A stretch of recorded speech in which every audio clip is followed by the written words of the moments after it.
चलिए आज एक इंटरेस्टिंग प्रॉब्लम सॉल्व करते हैं मिलके। इंटरेस्टिंग प्रॉब्लम क्या है, ये मैं इसको पढ़ता हूं। Two solid spheres are rolling on two tracks, first one is rough and other one is smooth. ऐसे सॉलिड स्फीयर्स, दो सॉलिड स्फीयर्स रोल कर रहे, एक रफ ट्रैक पे और दूसरा स्मूथ ट्रैक पे। Which one will rise to more height from the ground? तो कौन ज्यादा हाइट तक जाएगा, ये वाला जाएगा कि ये वाला? तो दोनों ट्रैक्स में क्या है, ये है रफ और ये है स्मूथ। अगर एक लेमैन से पूछा जाए, वो सोचेगा भाई ये वाला तो रफ है और ये वाला स्मूथ है, शायद ये ज्यादा ऊपर जाएगा, है ना। बिल्कुल इसमें रोटेशनल डायनेमिक्स लगा के हम देखेंगे कि कौन कितना ऊपर जाएगा। Okay good. अब देखो रफ का मतलब कि यहां फ्रिक्शन है, यहां जो है friction is sufficient for pure rolling, यहां फ्रिक्शन सफिशिएंट है।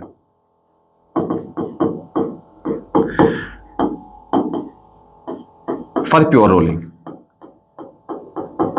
अब होगा क्या, हम दोनों को एनालाइज करते हैं। देखो ये वाला अगर प्योरली रोल कर रहा है तो इसके सेंटर की वेलोसिटी है v और ये घूम रहा है ओमेगा से। फॉर प्योर रोलिंग इस पॉइंट ऑफ कांटेक्ट की रफ्तार क्या होनी चाहिए, इस पॉइंट ऑफ कांटेक्ट की रफ्तार होनी चाहिए 0, क्योंकि नीचे जो ग्राउंड है वो रुका हुआ है, तो यहां इसका रिलेटिव मोशन होना चाहिए 0। ठीक है, तो इसको हम ये कह सकते, देखो अगर सेंटर पे बैठकर देखा जाए तो ये जो व्हील का पॉइंट है ये इधर जा रहा है ओमेगा आर से, और अगर ग्राउंड पे देखा जाए तो सेंटर ट्रांसलेट हो रहा है आगे की तरफ, तो ये वाले पॉइंट की जो ट्रांसलेशनल रफ्तार है वो है v। और प्योर रोलिंग के लिए v is equal to omega R होना चाहिए, प्योर रोलिंग के लिए v is equal to omega R होना चाहिए। इन ए सिमिलर वे अगर यहां देखोगे, यहां पे भी सेंटर की ट्रांसलेशनल रफ्तार है v और ओमेगा से घूम रहा है, ये ऐसे ओमेगा से घूम रहा है, तो पीछे की तरफ रफ्तार क्या हो जाएगी, आर ओमेगा। अगर यहां पे कोई स्लिपिंग नहीं होनी है तो फिर से हम लिख सकते हैं v is equal to R omega.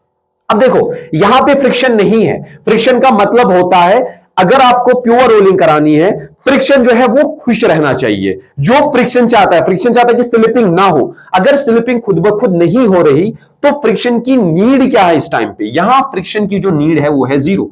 भले कि फ्रिक्शन अवेलेबल है लेकिन फ्रिक्शन की नीड है 0। यहां फ्रिक्शन अवेलेबल है ही नहीं लेकिन फ्रिक्शन की नीड क्या है 0, क्योंकि प्योर रोलिंग जो है वो सेट हो चुकी है। अब होगा क्या, यहां तक ये स्मूथ ये कुछ हाइट तक जाएगा ऐसे,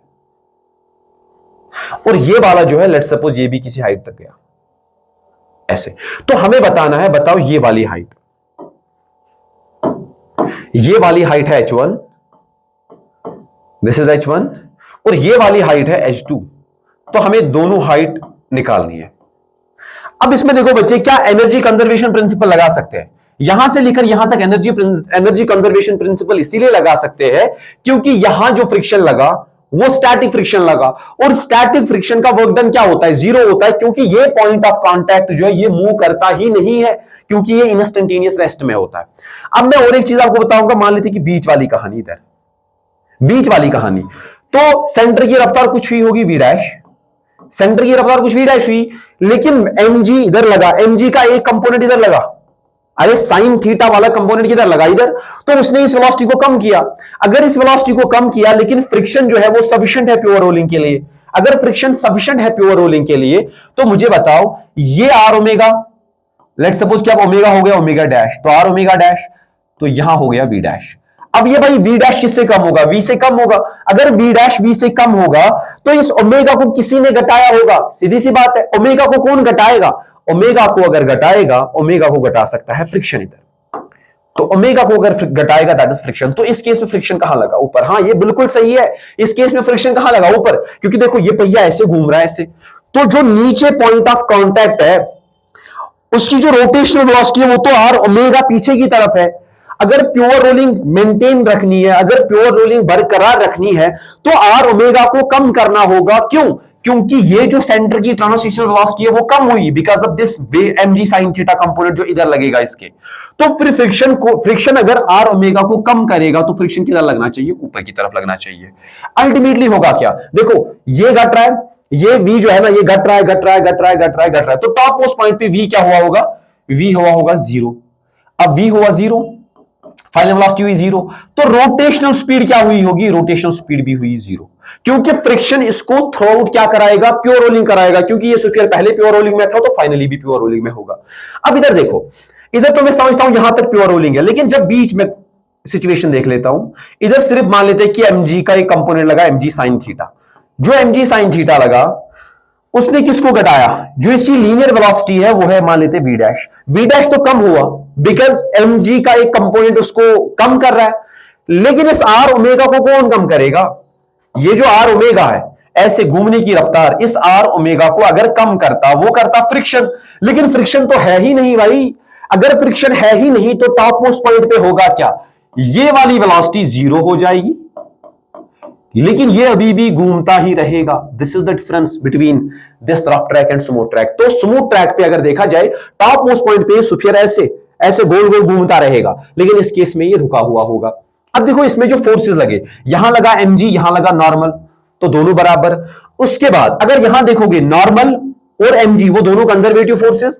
अगर मैं देखूं स्मूथ ट्रैक पे, स्मूथ ट्रैक पे अगर मैं देखूं इस पॉइंट पे कौन कौन से फोर्सेस लगे, एक लगा mg, दूसरा लगा नॉर्मल, ये दोनों के दोनों कंजर्वेटिव फोर्सेस और फ्रिक्शन। लेकिन फ्रिक्शन का वर्क डन है क्या, फ्रिक्शन का वर्क डन है जीरो। अगर मैं बोलूं वर्क डन बाय फ्रिक्शन क्या है जीरो, तो क्या मैं लगा सकता हूं energy conservation, yes energy conservation is valid on rough track, energy conservation is valid.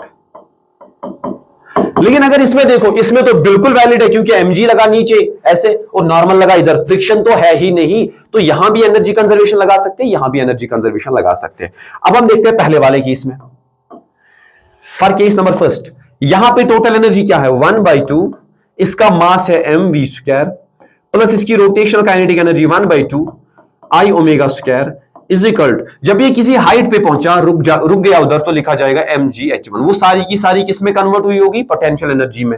अब देखो इसको हम ऐसे भी तो लिख सकते हैं 1/2 mv स्क्वायर प्लस 1/2, अब मान लेते हैं कि ये सॉलिड स्फीयर, तो आई को लिखा जाएगा 2/5 mr स्क्वायर, ओमेगा को लिखा जाएगा v square upon r square is equal to mgh1।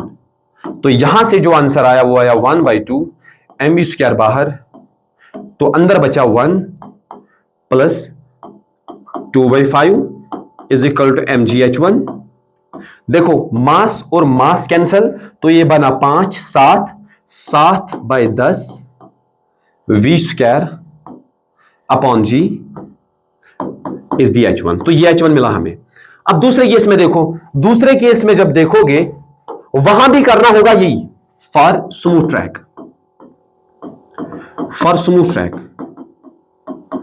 वहां पे भी शुरुआत में इतनी ही एनर्जी, कितनी 1/2 mv स्क्वायर प्लस 1/2 आई ओमेगा स्क्वायर, शुरुआत में तो इतनी ही एनर्जी है ना, तो इस साइड से बिल्कुल यही रहेगा 1/2 mv स्क्वायर तो रहा बिल्कुल, और साथ में 5 तो 7/5। लेकिन ये वाली जो एनर्जी है ये किस में कन्वर्ट हो जाएगी, एक तो ये कन्वर्ट हो जाएगा mgh2 प्लस यहां रोटेशनल काइनेटिक एनर्जी रहेगी 1/2 आई ओमेगा स्क्वायर, आई को क्या लिखा जाएगा 2/5 mr square into omega square को लिखा जाएगा यहां पे ओमेगा स्क्वायर ही, और इस ओमेगा स्क्वायर को हम यहां रिलेट कर सकते हैं v/r स्क्वायर, तो इसको लिखा जाएगा 1/2 mv square 7/5 is equal to mgh2।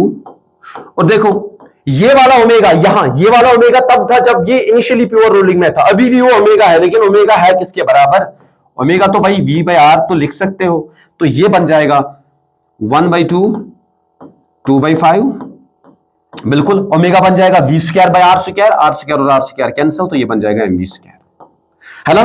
तो इसको थोड़ा सा हम ऊपर की तरफ करते हैं ऐसे, अब ये इस साइड आएगा तो यहां हम 1/2 mv स्क्वायर कॉमन, तो यहां 7/5 और यहां क्या बचेगा -2/5 इज इक्वल टू mgh2।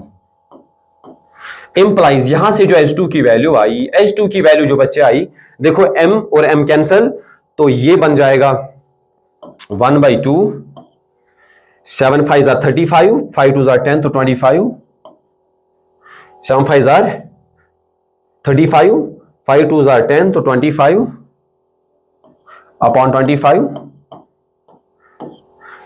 और साथ में है 1/2 v स्क्वायर, और नीचे डिवाइड में क्या जाएगा mg जाएगा। तो यहां 25 25 कैंसिल, तो H2 की जो वैल्यू आई वो आई v²/2g, है ना। तो यहां हमें H2 की जो वैल्यू आई वो आई v²/2g, और यहां पे कितनी आई 7/10। 7/10 कितना होता है 0.7, ये वैल्यू है 0.7 v²/g,